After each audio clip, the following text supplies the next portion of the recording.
New this evening, there's a proposal to make one of the busiest suburbs in our region more pedestrian friendly. But a new study says it would take nearly $200 million. The idea is to lower Route 1 in Crystal City. And Tom's got more on this one. Tom, that plan includes adding traffic lights, despite this already being a pretty congested area. You're right, Scott. Some intersections that currently don't have traffic lights would get some, including 15th Street here. If you look at this, you'll see the road is elevated. 15th Street goes under it. Route 1 is up above. But under a plan VDOT is studying, Route 1 would be lowered to street level and there would be a lot of new crosswalks added. But is this something that should be done? Well, we looked into it.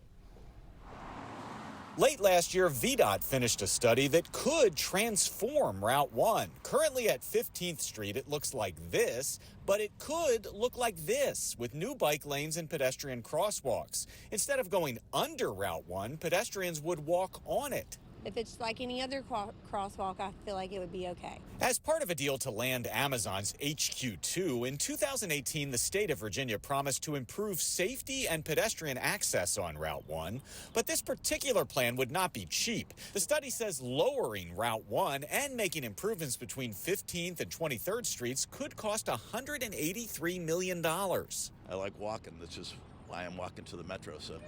Great. So you would love it if it was more walkable then? Yeah, I'd love it too. And then with cost efficient to the taxpayer, that would be great too. The recently completed study says one of the goals of this is to encourage fewer people to drive in this congested area, something we first asked VDOT about in this story 4 years ago. But even if that happens, the study concludes traffic on some parts of Route 1 could get worse if VDOT does this, and traffic would likely increase on nearby Crystal City roads. However, the study also concludes traffic would improve in some spots. Who does it impact? How long will it take? You know, there's so many questions that need to be asked. One biker we spoke with was skeptical of the plan. I have a bike lane right now. Yeah, check this out, man. Watch this. Currently at 18th Street, he does not have to wait for a light to go across, but under the plan, he would.